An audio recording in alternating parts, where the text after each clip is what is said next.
Good evening, church. Good evening to the viewers and also sa ato ang NCIC church members, no? May gabi isa tanan o may gabi isab sa ato ang pastor, senior pastor nato si Pastor ni Piatson, and even sa ato ang associate pastor kay Pastor Armandano. May gabi sa inyuhang tanan. Karon natagaan ko og chance na naanapod sa kahanginan na ako'y maghatag og mensahe karong kagabi una sa ato ang Saturday live na message. Shall we bow down our head and shall we pray? Lord God, salamat kay Ginoong Dios ni ining kagabi una na ikaw Ginoo anaa.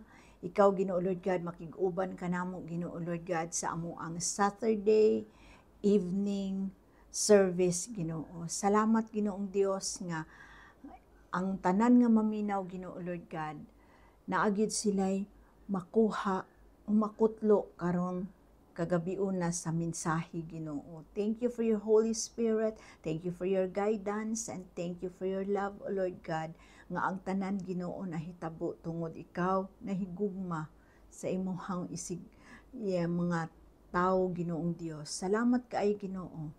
Thank you for what you have done in Jesus' name. Amen and amen. Church, once again, good evening and welcome to our Saturday evening service. Shall we go now to our church declaration? Mag-uta mo adto sa ato ang mensahe. Okay? Today, I receive all that Christ died to give me. His abundant life, limitless grace, boundless mercies, divine restoration of youth, and overflowing provision. Today, I take hold of all God's blessings, healings, and miracles. I shall be transformed from glory to ever-increasing glory and victory to overwhelming victory. I will enter into the promised land of the believer's rest, seeing His mighty restoration in each and every area of my life. I proclaim that I am God's beloved, His highly favored child, His powerful servant, and His overcoming champion. And because I am blessed to overflowing, I will be a blessing to all. In Jesus' name, amen. Once again, church, inyong gunita ng ato ang church declaration. Kay kani dako junig kahimuan sa ato ang kinabuhi. Daghan akong na anak ko nadunggan church na kani ato ang church declaration na ano gyud tinuoy mga tao nga naka-experience og kalahian sa ilahang kinabuhi tungod sa sigig sulti aning church declaration nato. From glory to ever-increasing glory. Ma-experiensyahan ninyo. And I want you, church, na ikaw mismo maka-experiensya sa kamatuuran sa ato ang ginadeclare, no? Especially sa pagsugod sa ato ang mensahe, permintig yun na nato ginaistorya ang dakong kahimuan sa pag-declare sa ato ang mahitabo gyud na sa matag usa kanato. Amen. Karong kagabi na church, na ako'y na-prepare na message para sa tanan. Our text for tonight is taken from the book of John, chapter 17, verse 20 to 26. Giingon pa diri, Jesus prays for all believers. I do not pray for this alone, but also for those who will believe in me through their word, that they all may be one, as you, Father, are in me, and I in you, that they also be one in us, that the world may believe that you sent me, and the glory which you have given me I have given them, that they may be one just as we are one. I in them and you and me, that they may be made perfect in one, and that the world may know that you have sent me and have loved them as you have loved me. Ingon sa verse 24, Father, I desire that they also whom you gave me may be with me where I am, that they may behold my glory which you have given me, for you loved me before the foundation of the world. Sa 25, O righteous Father, the world has not known you, but I have known you, and this have known that you sent me. Sa 26, and I have declared to them your name and will declare it, that the love which you love me may be in them and I in them. Church, mauto siya ang atuang text for tonight. Shall we pray, church?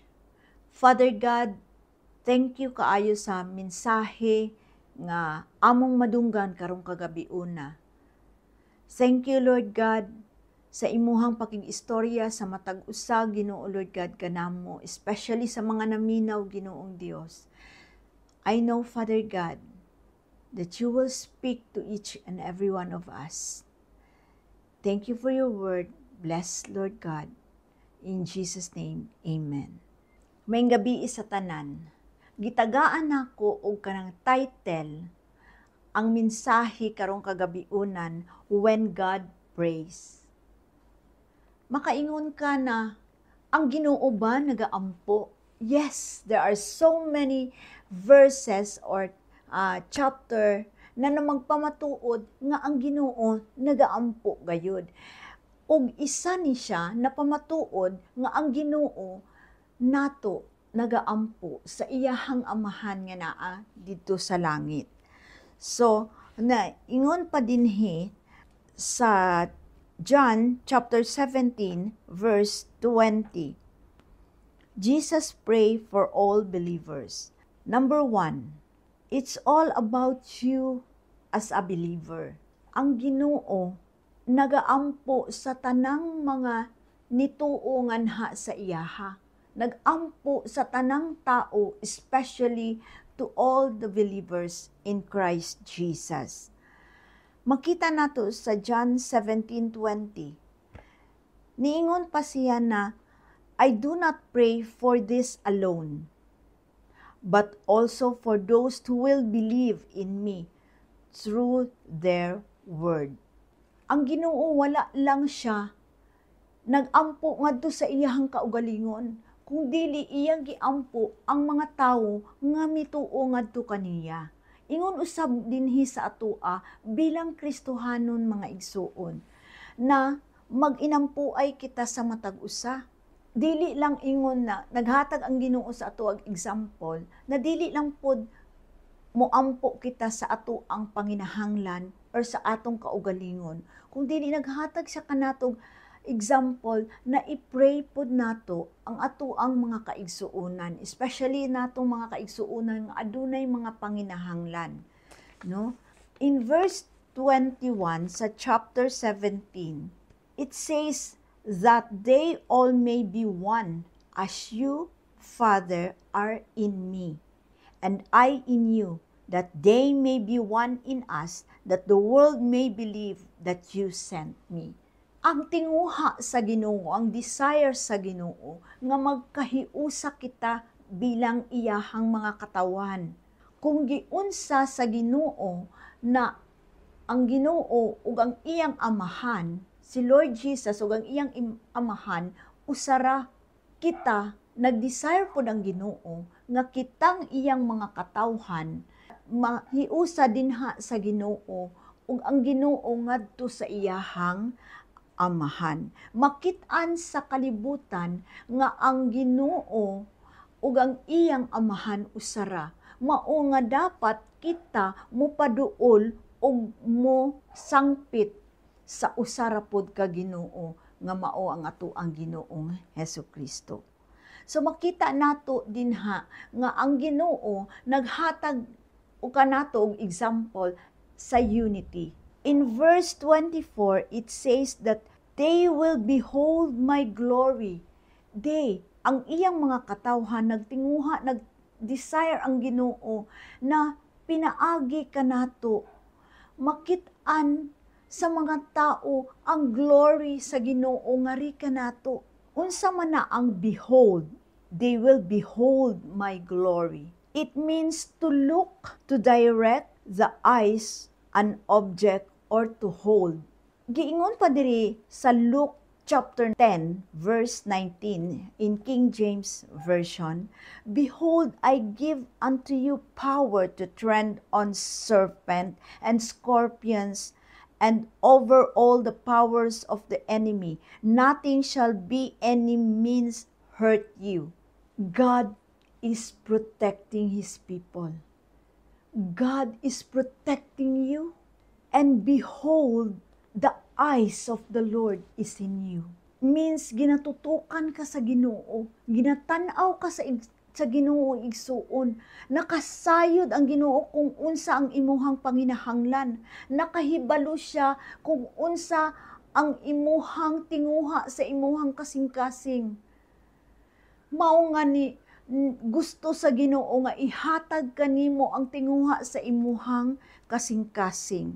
Tungod ang iyang mata anaa kanimo nagatutok ug iya nang gihatag, behold, I give unto you the power naa nakay gahom igsuon to tread down the scorpions and serpents over the power of the enemy. Walay ni bisan kinsa maka-hurt sa imuha because God is protecting you. The eyes of the Lord is in you. You will behold the glory of the Lord that comes from the Father and into our Lord Jesus Christ, and from our Lord Jesus Christ to you, to us, His people, that the world may know that we are in God. Unsaon pagkahibalo sa mga katawhan nga kita anak sa Ginoo, mahibaw-an nila pinaagi sa ato ang mga buhat, pinaagi nga kitang mga anak niya nahigugma sa matag usa. Atong gipakita ang atong respeto nganha sa matag usa, og makit-an sa kalibutan that God is in you, tungod nga lahi ka sa tanan.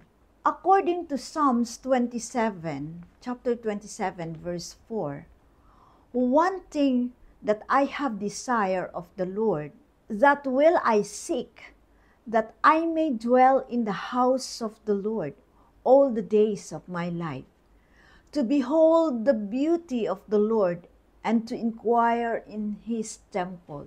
Makita sa mga katawhan sa kalibutan that you are the bearer of Christ.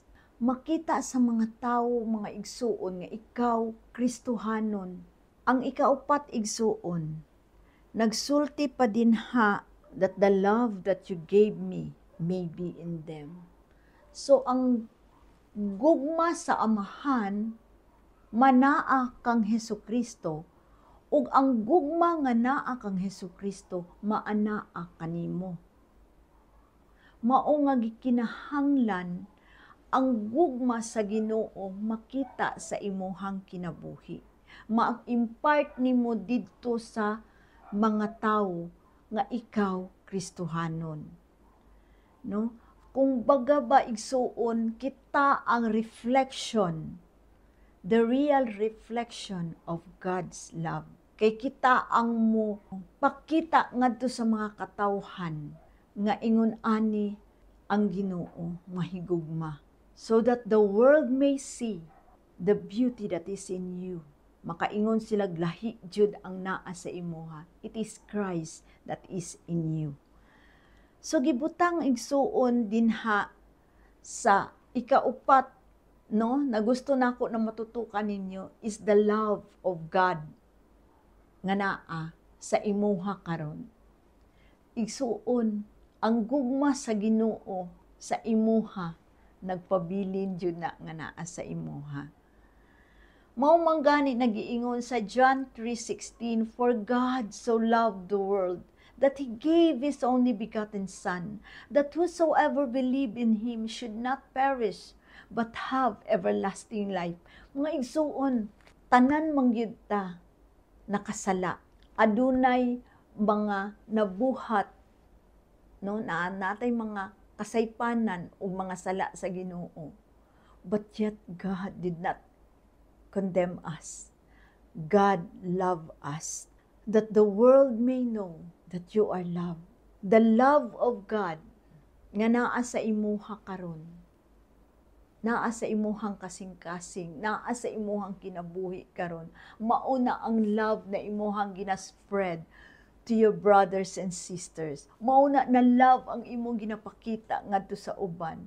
Igsuon dili ta makapakita og igong gugma ngadto sa uban, especially sa mga tawo nga nakasala sa atoa, nga naay nangluod sa atoa, nga naay mga kasuko sa ilaha. Dili nato basta mapakita ang gugma ngadto sa ilaha. It takes the love of God para mapakita nato didto sa ilaha. Mauna ang gugma sa Ginoo nga naa sa atoa, nga atong ma-share ngadto sa uban. Matingala na lang ka, nganong nabuhat nako to, no? Nganong nasulti nako to sa iyahan, no? Kay ngano man, dili ang kasuko ang nating babaw, kung dili ang gugma sa Ginoo. Mauna ang gusto sa Ginoo sa iyahang mga katawhan nga atong ipakita the real love nga naa sa atoa, which is the love of God. Nag-ingon pa ang Ginoo, no, that the world may know that you sent me. According mga igsuon nga to sa Mark chapter 12 verse 30, you shall love the Lord your God with all your heart, with all your soul, with all your mind, and with all your strength. It's a command nga gisulti sa Ginoo ngadto sa iyahang pulong na dapat higugmaon nato ang Ginoo sa tibuok natong kasing-kasing, sa tibuok natong kalag, ug sa tibuok natong huna-huna, ug sa tibuok natong kusog. Ug giingon pa dinhi sa John chapter 13 verse 34, love one another as I have loved you. You also have to love one another. So kinahanglan nga manhigugma ay kita ngadto sa matag usa. Dili nato i-count kung unsay mga nabuhat sa atoang mga kaigsuonan nga mali nga rika nato, because God doesn't even count sa atoang mga sala ngadto sa iyaha. Pero God is after sa iyahang gugma nga rika nato. That is why kita pod mupakita pod ta, mo share pod ta sa atoang love ngadto sa ubang tao. Ingon ana ang gugma sa Ginoo sa ato ang mga igsuon. You cannot fathom the love of God, no, ngari sa atoa. And because of the love of the Father to us, He gave His only Son for you and for me to die on a cross for the ransom of our sin. And He did it once and for all. Once that you are saved, you are saved. O giingon pa mga igsuon sa verse, sa chapter na to ang gibasa, when God prays, He does not pray for Himself alone, but He pray for all the believers of Jesus Christ. When God loves, He does not love for Himself alone, but His love is for everyone. He loves us from the very beginning, even sa mga times na unlovable ta, ang Ginoo nagpakita sa iyahang gugma nga rika nato by sending His own begotten Son to die in our place. Igsuon, kung ikaw karon nga naminaw, o gibati nimo nga naa pa ba'y nahigugma sa akoa, sa tanan na akong gipangbuhat, sa tanan na akong mga naagian, naa pa ba'y nagpangga kanako. Igsuon ako musulti kanimo, aduna pay nagpangga kanimo, gipangga ka sa Ginoo, gihigugma ka sa Ginoo. God shows His love to us even in times na unlovable ta. Gipangga na ta sa Ginoo. Kabalo ka igsuon, ang Ginoo wa jud naghukom nato. Ang Ginoo wala jud nagtan-aw kung kinsa ta, unsa ang atuang past. He does not count kung unsa ato ang past, unsa ato ang mga naagian. Ang iyahang tan-aw nga ikaw iyahang anak. Ikaw iyang gipangga. Tungod sa imuha, gihatag niya ang iyahang bugtong anak. Ug tungod sa imuha, gihatag sa Ginoo, He allowed Himself to die on the cross of Calvary. It's because of you. Ayaw huna-huna ay igsuon. Nga walay nagpangga kanimo. Gipalangga ka sa Ginoo. There are so many verses in the Bible nga nagpamatuod kung unsa ang pagpangga sa Ginoo sa atua. Kung giunsa ta pag-atiman sa Ginoo.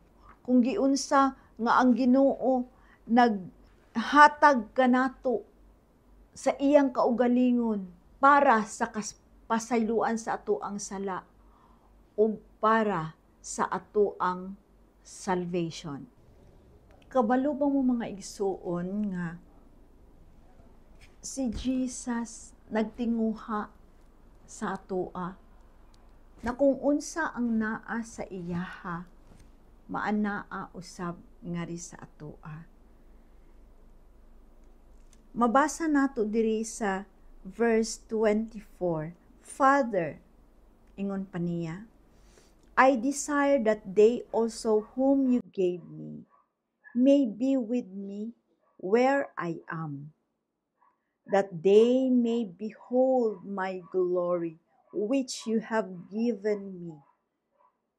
For you loved me before the foundation of the world. The desire of the Lord that we may behold His glory which the Father had given to Jesus and Jesus unto us. Igsuon maura na ang tinguha sa ato ang Ginoong Hesukristo na makuha nato ang iyahang glory which is in Christ Jesus maanaa sa atoa. Igsuon ang tinuod nga naa sa atoang kasing-kasing, ang tinuod nga paghigugma ngadto sa mga tawo nga nanginahanglan, ang tinuod nato nga pagtan-aw sa mga lost souls, ang tinuod nato na pag-ampo ngadto sa Ginoo sa mga prayer request, sa mga nanginahanglan og pag-ampo. Mao ang gi-desire sa Ginoo.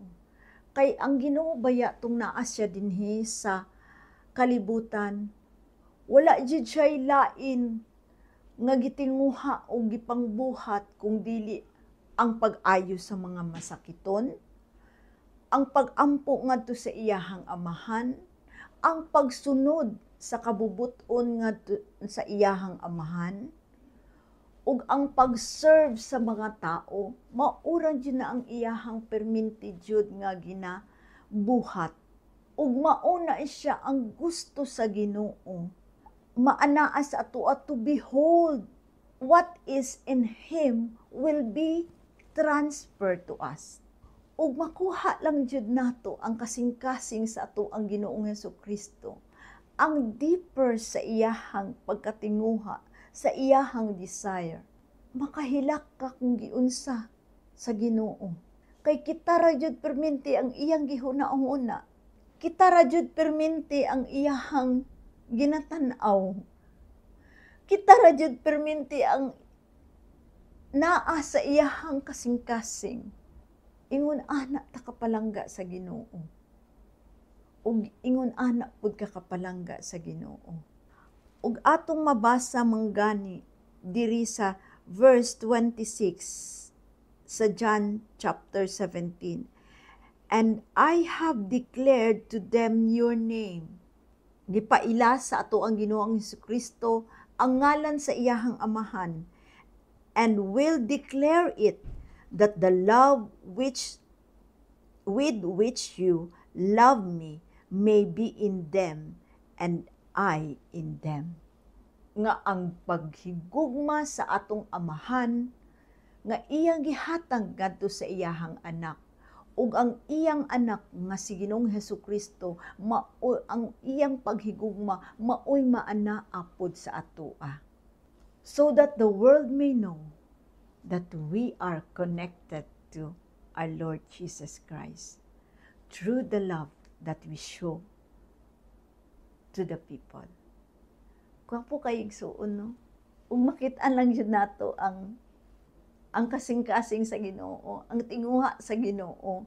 Way lain kung dili gugma ra jud. Gugma ra jud perminti ang Ginoo. Mao ra jud na ang iyahang tinguha sa iyahang mga katawhan. Ang higugmaon ta, ang pasayloon ta, ang i-provide ang ato ang mga panginahanglan. Wala na lain. Isa ra jud ang iyahang tumong. Shall we bow down our head? And shall we close our eyes? Amahan nga labing balaan, Dios na makagagahom sa tanan, salamat sa paghigugma nimo kanamo. Amo diyong nabati ang tinuod nimong gugma nga ri kanamo sa dihang imong gipadala ang imuhang bugtong nga anak si Hesukristo aron sa pagsalbar kanamo sa among mga kasalanan. Salamat kaayo amahan sa imuhang dakong gugma, ug salamat sa kang Hesukristo sa iyahang pag-save kanamo ngadto sa cross sa Kalbaryo. Thank you, Jesus. Thank you.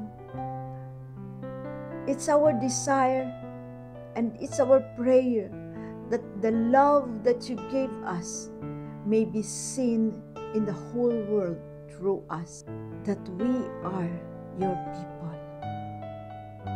Thank you, Lord God, for the forgiveness, and thank you for the love. In Jesus' name, amen. Igsuon, shall we go to our communion? Mga igsuon, if you have your elements in your home, you can join me for our communion. You know what? Communion is a powerful. Kay dinhi nato mapakita ug makit-an ang tinuod nga gugma sa Ginoo. Ngari ka nato. Shall we all pray? Father God, we will do the communion this evening, O Lord God. Thank you, Lord, for the love that you've shown to us. Thank you, Lord God, because of your blood, because of your body, we are forgiven. Amen and amen.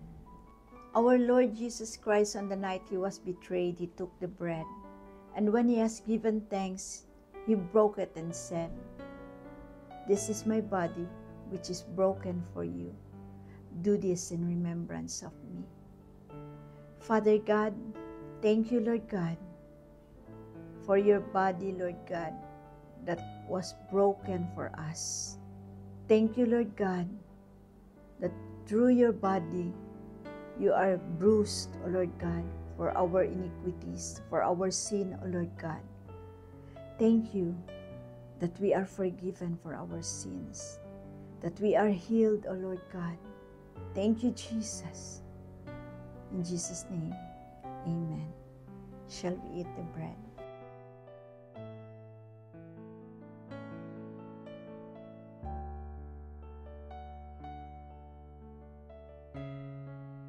And after the same manner, he took the cup, and when he has given thanks,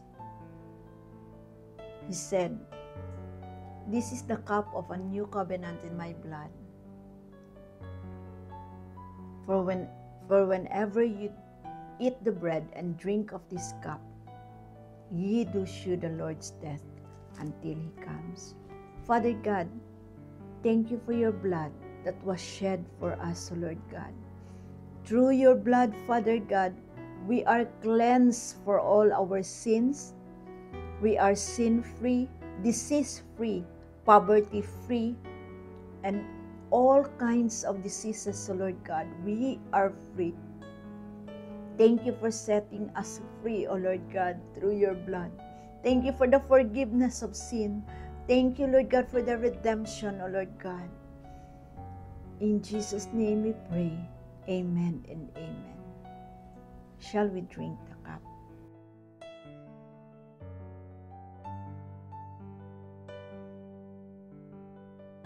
Father God, thank you, Lord God, for what you have done in the cross of Calvary. Thank you, Lord God, for the bread of life. And thank you for your blood that was shed for us. In Jesus' name, amen. Church, thank you sa inyong pagpaminaw. Thank you for your time nga gihatag karong kagabi una. I would like to invite you, church, for tomorrow sa ato ang church service. It's Sunday tomorrow. Our church service will start at exactly 9:30 in the morning. Sa New Covenant in Christ, there is a San Pedro Extension. Thank you kayo, makita-kita, taugma. Bye, and God bless you.